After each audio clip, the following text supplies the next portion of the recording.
everybody, welcome back to Gemma and George. So today we are flying on the first leg of our journey to New Zealand.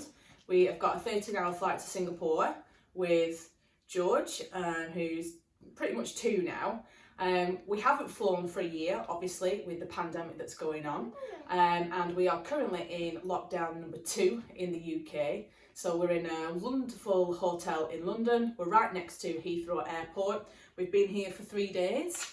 We've given up our house, given up my job, and we're going to document the whole journey. And so let's see what happens when we travel during the pandemic.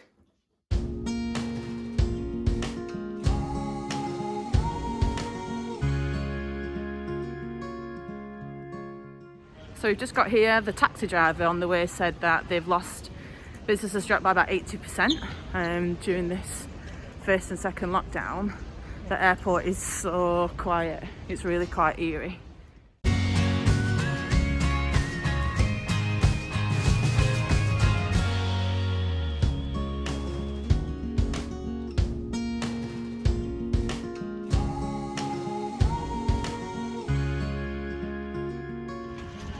We've made it onto the plane, they've checked us in early.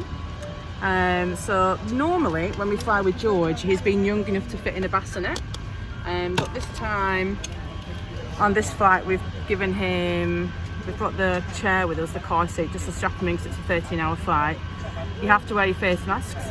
The plane's not that full, but George seems quite comfortable. How are you feeling? Hot. Yeah, it's so hot, it's unreal. So hopefully everything will go smoothly.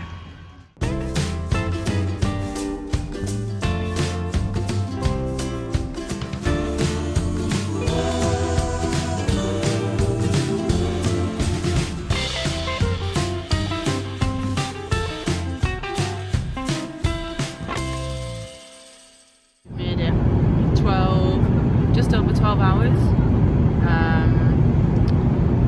Felt like a really long flight because you're wearing your masks all the time, so you feel like you can't breathe. It's quite intense actually. But we've done it. George is fast asleep. This is a wonderful view. So it's, I think, around 11 o'clock UK time. So we're hoping that George will stay asleep so that we can get some sleep because knackered. We're in Singapore Airport. Very good, wonderful service. We've got a wonderful bus. We're all covered up. Beep, beep, beep, beep, beep. No shopping. No shopping. What's this all about? We're ready.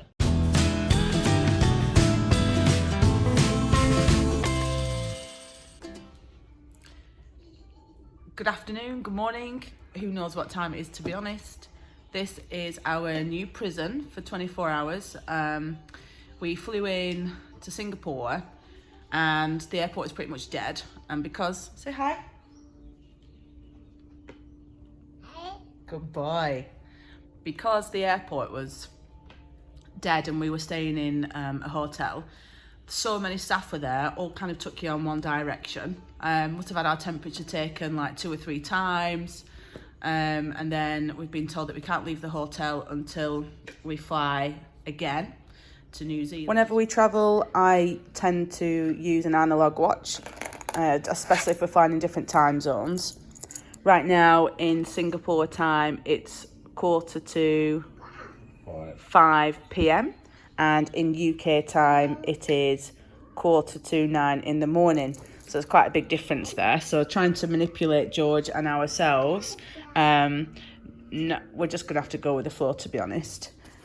So this is our menu for the hotel. We're not allowed to leave the hotel at all. We have to stay in our room, which is quite big, actually. We have to stay in here until our flight, which is, we'll get collected at 7:50 a.m. tomorrow morning. Breakfast. Oh, breakfast is arrived. Oh, thank you very much. Hello. Thank you. Thank you. Breakfast. You're not allowed out there, George. I'll tell you what, George. Ketchup. They got your favourite. Breakfast of champions. Nathan very kindly spoke to reception and they've given us some breakfast. Delivered to the room. Looks delightful. You may notice that we're wearing these wonderful green tags. We were given these when we came off the aeroplane, and that's to show that we've had our temperatures taken. And I think that we had our temperatures taken like what, 3 or 4 times at different stations. They'd like created these roadblocks inside the airport. Interestingly, on the way out from Heathrow, I don't think we had our temperature taken once, did we? So they're quite a stark contrast actually, in how different airports are handling it. But at Heathrow Airport, I've never seen it so quiet. It was really quite eerie. Have you finished? Come here. There was like nobody about. Now, obviously Boris has said, haven't they, during lockdown too, that food is classed as an essential item. So there were some restaurants and things open, like W.H. Smith's was open. A lot of the bigger... All right there, pal. Want some juice? A lot of the bigger like chains that you would expect, like shopping and things like that, were closed. He's got COVID. I'm joking. George, you want some juice? Don't leave me hanging, bro. So yeah, so a lot of the duty-free stuff like that was closed.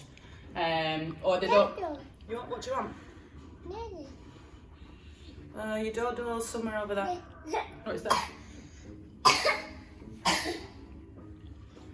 So then we've come here and again, like when we got picked up and then we got driven down to the airport hotel, everything's pretty much closed there as well. So it's just really quite weird. Saying that though, I actually thought that the plane was a lot fuller than I thought it was. There was a few Kiwis that we kind of spotted. Another woman staying here too, so she must be making the journey home. So it was a lot nicer because it was quieter. But yeah, just quite eerie really. Just a really interesting time to fly, but really quite safe. Like, you got on the airplane and they gave you packs of hand gel and hand sanitizer. You got constant reminders on the flight that you had to wear your mask, that it was compulsory. You know, everything's being cleaned all the time, so it wasn't like a negative experience. And you know, I'm quite anxious about flying, but it was a really smooth time. And George was a little superstar. Apart from the end where he just got really tired and had a bit of a cry, but for just over 12 hours, he was really good. So fingers crossed that the flight to New Zealand, which is shorter, will be okay. I think there's such a big difference as well about having a car seat and not having a car seat. Like all the other times that we've flown with George, he's fit into a bassinet and then he's just sat an hour and we've played with him and stuff like that. But now, because he's old enough to destroy the hotel room with a pencil, on a mish, because he's old enough to go into a car seat, that makes such a big difference in terms of him being able to do his own thing, and us being able to do our own thing as well. Say purple. Purple. Give mummy a kiss. Pencil, please. Mwah. Yes. Are you comfy there, George? What happened to the apple? Well, too busy watching whatever this is. We have 3 hours until we get picked up from our airport hotel and then fly on to NZ. It is really hard entertaining a toddler in this room. Like, your eyes go a bit weird because there's no windows and you've just got, you know, like the artificial light, and there's no fresh air because it's all aircon. So this is the stuff that I got for George in preparation. So I got like a magnet book, this pineapple game.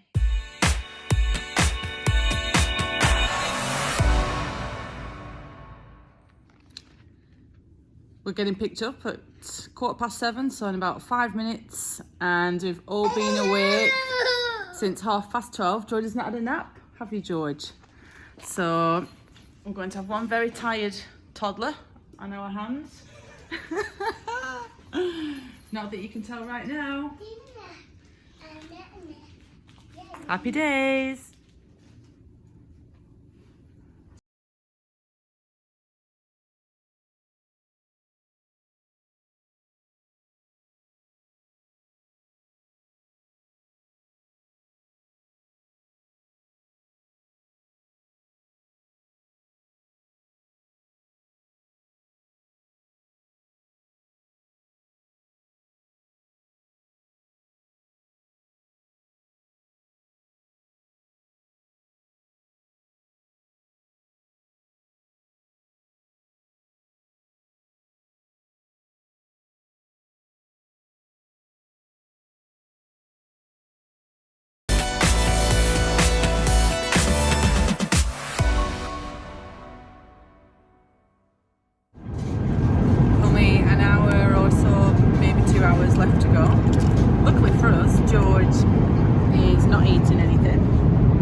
our breakfast whilst he was asleep this morning.